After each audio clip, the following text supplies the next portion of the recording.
Good afternoon, everyone. Good afternoon. Notwithstanding what Donald Trump continues to say, the affordability crisis in America is very real.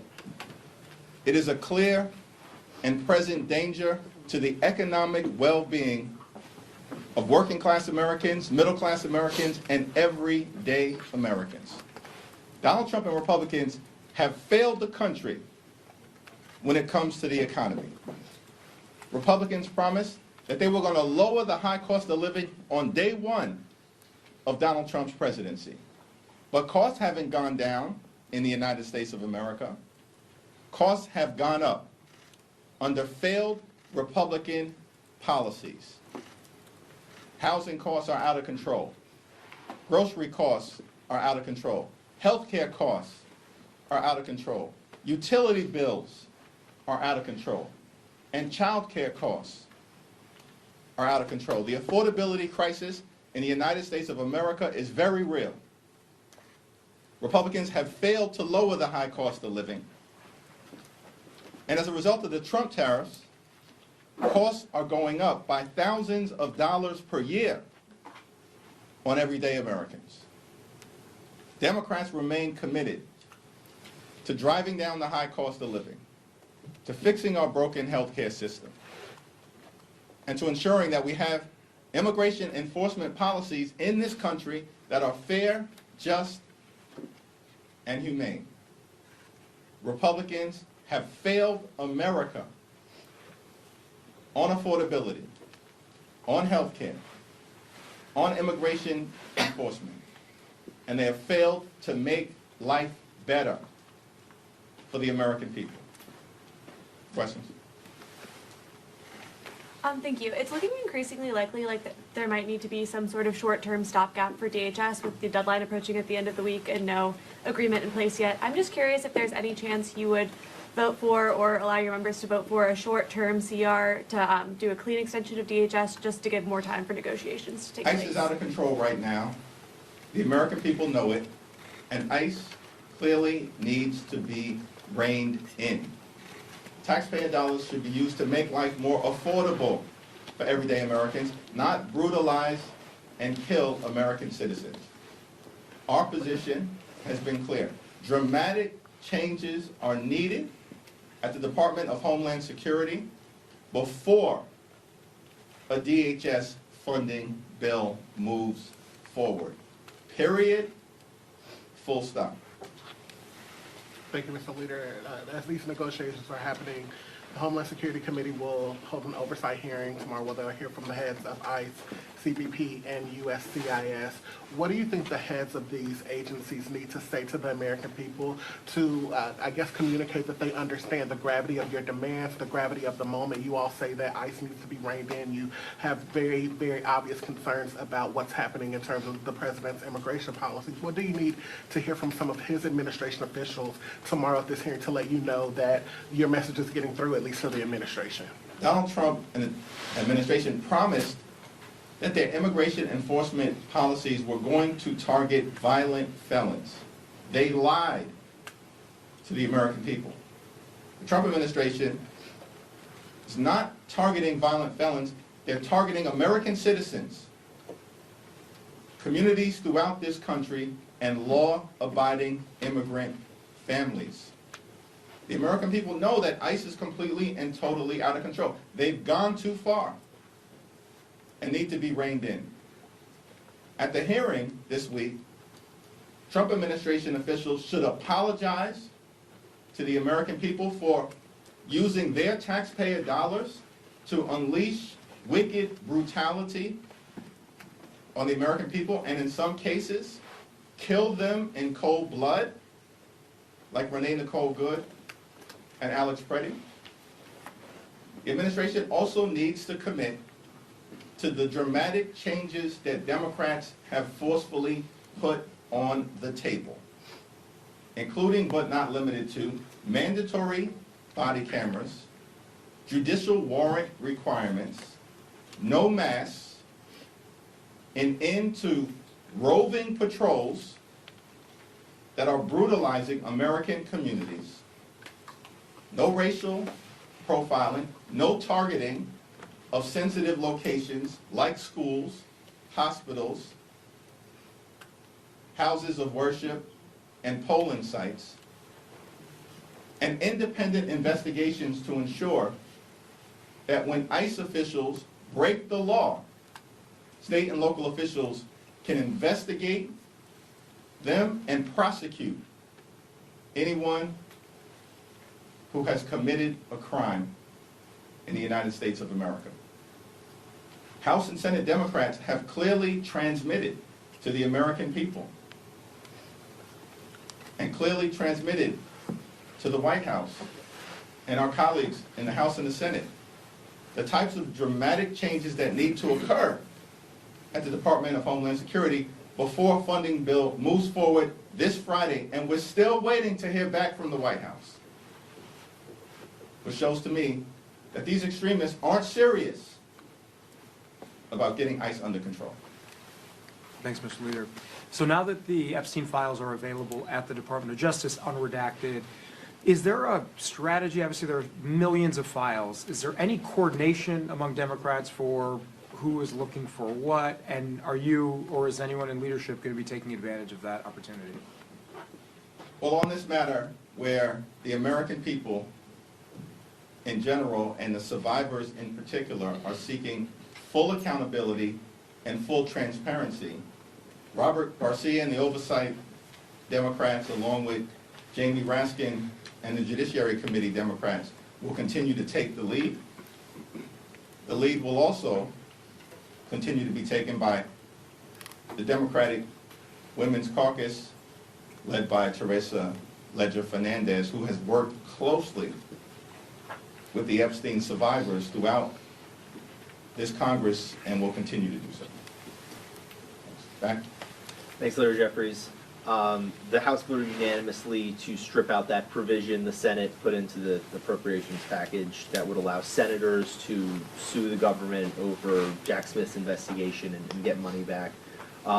There's now a hearing on with the telecom companies tomorrow in the Senate, and Lindsey Graham has said he's trying to get some version of this through the Senate in the future that would allow for a private cause of action by private groups who had their phone records similarly pulled.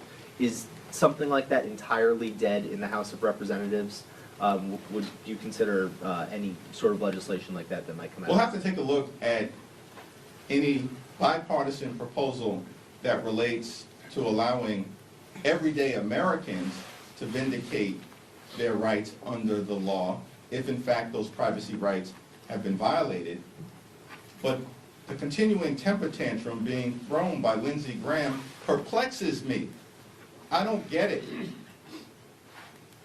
Like, there's enough corruption taking place coming out of 1600 Pennsylvania Avenue right now, the most corrupt administration in American history, Donald Trump and his sycophants running the largest pay-to-play scheme ever seen, focused on enriching themselves, their family members, and their friends, as opposed to actually addressing the affordability crisis or driving down the high cost of living. Republicans in the House and the Senate have shown no interest in dealing with the affordability crisis and no interest in fixing our broken healthcare system. I would suggest that John Thune and others actually pass the straightforward extension of the Affordable Care Act tax credits. Focus on that so we can actually restore affordable health care for tens of millions of Americans who are right now facing dramatically increased health care premiums. In some cases, seeing their premiums increase by $1,000 or $2,000 per month. That's unacceptable here in the wealthiest country in the history of the world, and Senate Republicans have done nothing about it. After House Democrats, partnering with 17 House Republicans, sent over a month ago a straightforward extension of the Affordable Care Act tax credits. Rosa DeLauro said she would support a funding bill that essentially funds every portion of DHS except for ICE and CBP. A, is that something you would support? And B, if it is, would that not be basically giving up all the rest of the leverage, given that the big beautiful bill funded those two agencies for 4 years? We don't look at the moment that we're in as exercising leverage over the other side.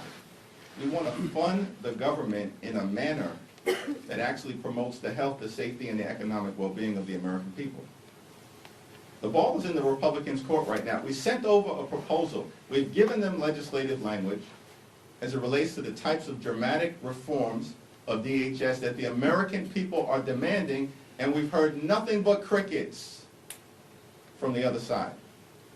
That says to me that Republicans are preparing to shut down the Coast Guard, shut down FEMA, and shut down TSA because they'd rather see that outcome than actually force ICE and other parts of DHS to conduct themselves like every other law enforcement agency in the country.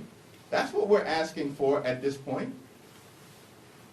Police officers don't wear masks. County sheriffs don't wear masks. State troopers don't wear masks.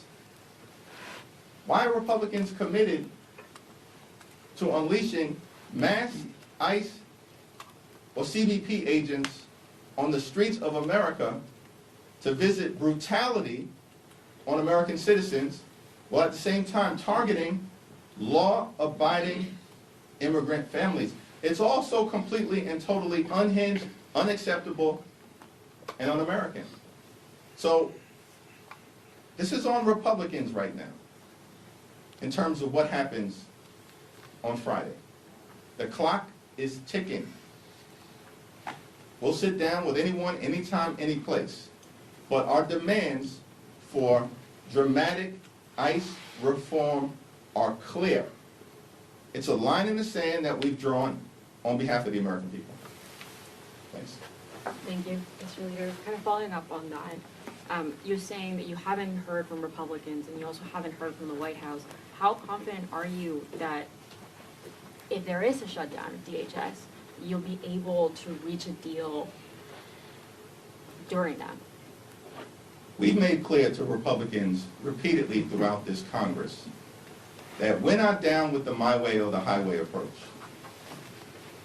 For some reason, these Republicans tried to convince all of us, the American people, that we were in the midst of some irreversible MAGA revolution, which none of us on the Democratic side of the House ever believed.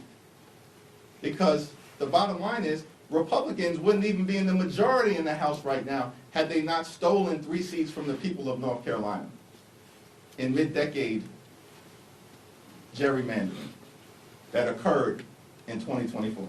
They wouldn't even be in the majority right now. And yet they try to convince everybody that somehow the country was in the midst of a MAGA takeover, which nobody with any sense believes at this point, because Republicans continue to be destroyed electorally. Literally, Democrats since January of 2025 haven't lost a single competitive election. Every single state house seat, more than 25, that have been flipped in this country have been flipped by Democrats. Zip zero on the other side. In fact, most recently, everybody was stunned to see what happened in Texas. A district that Donald Trump had initially won in a state Senate seat by 17 points. And a Democrat wins by 14. That was a 31-point overperformance. Shocking to the country. But then I was amazed because I assumed that that was the high watermark. A 31-point overperformance in a state Senate district in Texas that's larger than congressional districts until this weekend in Louisiana, which just happens to be the home state of the Speaker of the House and the Majority Leader. Presumably, ground zero of the MAGA movement. And yet, in a Louisiana State House seat, just on Saturday, that Donald Trump apparently won by 13 points in November of 2024. The Democratic candidate, wait for it, just won by 24 points in Louisiana, the heart of Mike Johnson and Steve Scalise territory. That was a 37-point overperformance, if my math is correct. This is stunning. It's over for these extremists. And so the notion that in the face of Republicans being rejected all across America and Democratic candidates up and down the ballot throughout the country being embraced, the notion that this week Republicans were going to proceed with a my way or the highway approach and act like they have the high ground on any issue, they do not. It's over for these people. Apparently, they're the only ones who haven't come to that conclusion. I think that's a good segue to talk about the Save America Act. First of all, what do you, why are they doing this again? They already passed a version of it. What do you think they're doing with this, and how do you see it relating to Trump's talk about nationalizing elections? Well, Donald Trump clearly wants to nationalize the election because he knows if there's a free and fair election, it's over. Right? The House is gone. Senate majority likely gone as well for these Republican extremists. Because the American people see, as Democrats, we're the only ones actually fighting hard on the issues that matter, to drive down the high cost of living, to fix our broken healthcare system, and to clean up corruption and the mess that Donald Trump and Republican policies have created. Republicans have adopted voter suppression as an electoral strategy. That's what the so-called SAVE Act is all about. And this version is worse than the last version. Because this version, as I understand it, would actually give DHS the power to get voting records from states across the country. Why would these extremists think that's a good idea that we as Democrats are going to accept at this moment in time? We want DHS and ICE, who have been brutally, viciously, and violently targeting everyday Americans, to have more data about the American people? It's outrageous. Something is really wrong with these folks. I think they're trying to lose elections at this point. They're a disaster. They failed. And so the only path forward, we've given a list of 10 demands. Those demands are completely consistent with the values of the American people. And we're waiting for a direct response from Donald Trump, the White House, and Republicans on Capitol Hill.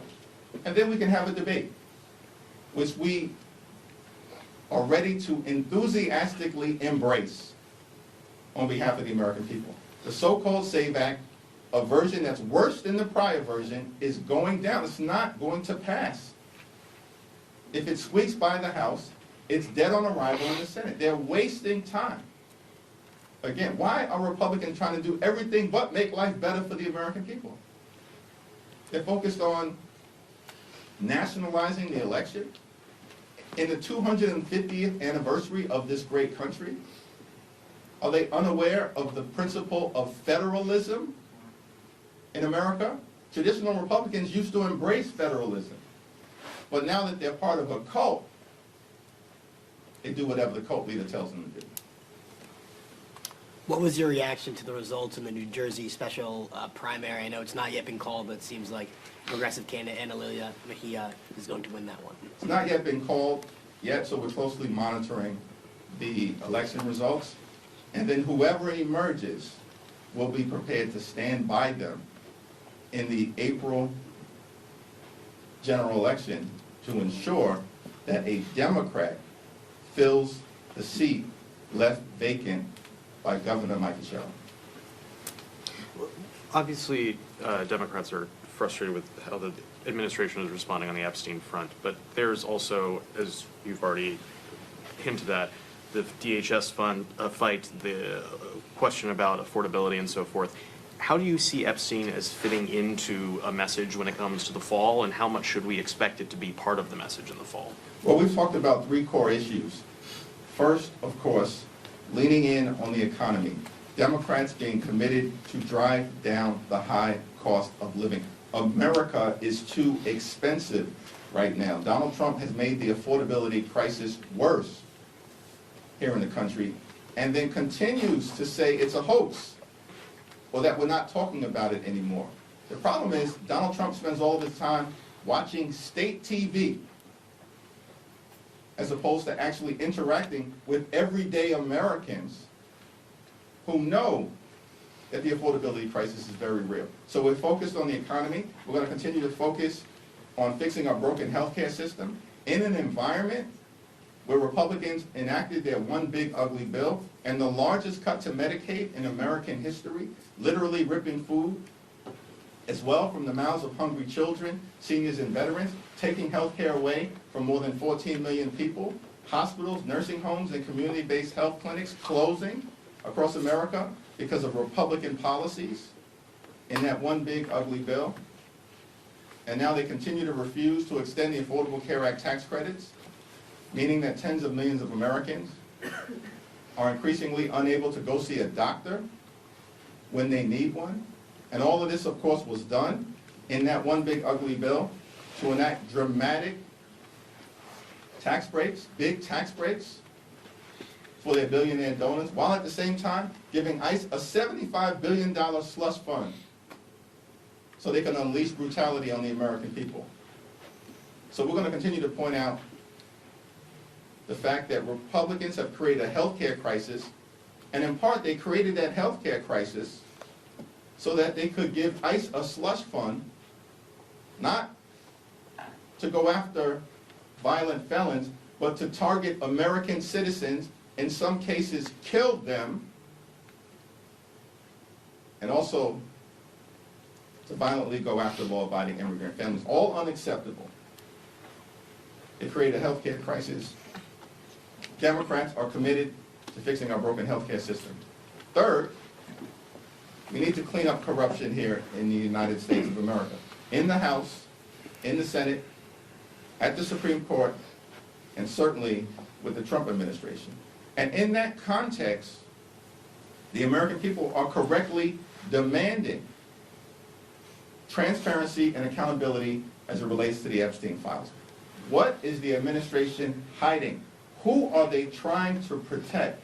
These are questions that, of course, led by Robert Garcia, Jamie Raskin, and Teresa Leger Fernandez, House Democrats are going to continue to press forward on, consistent with what the American people are demanding.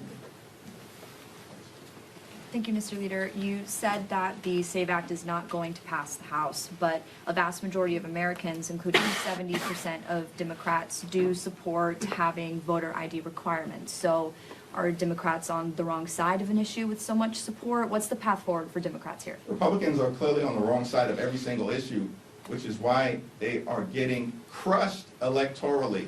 This is a desperate effort by Republicans to distract. The so-called SAVE Act is not about voter identification, it is about voter suppression. And they have zero credibility on this issue, Republicans, in the same way that they have zero credibility on every other issue, which is why they continue to be routed electorally,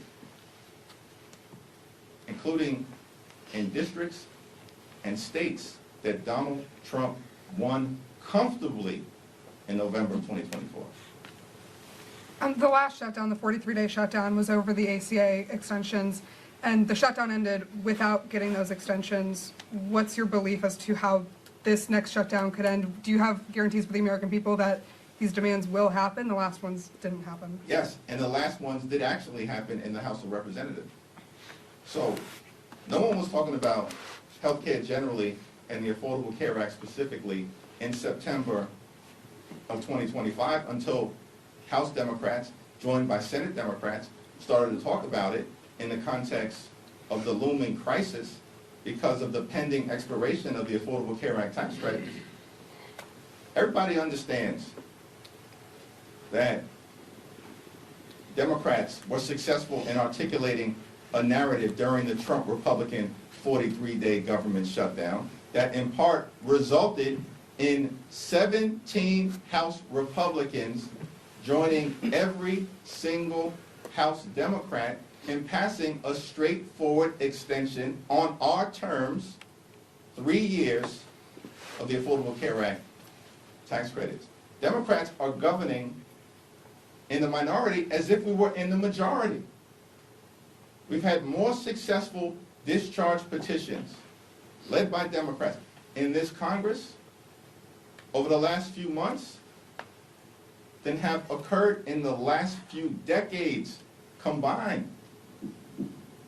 So the one thing we can guarantee to the American people is that we're in this fight on their behalf until we win this fight and begin the process of ending the national nightmare that Donald Trump and Republican policies are inflicting on the American people. Thank you.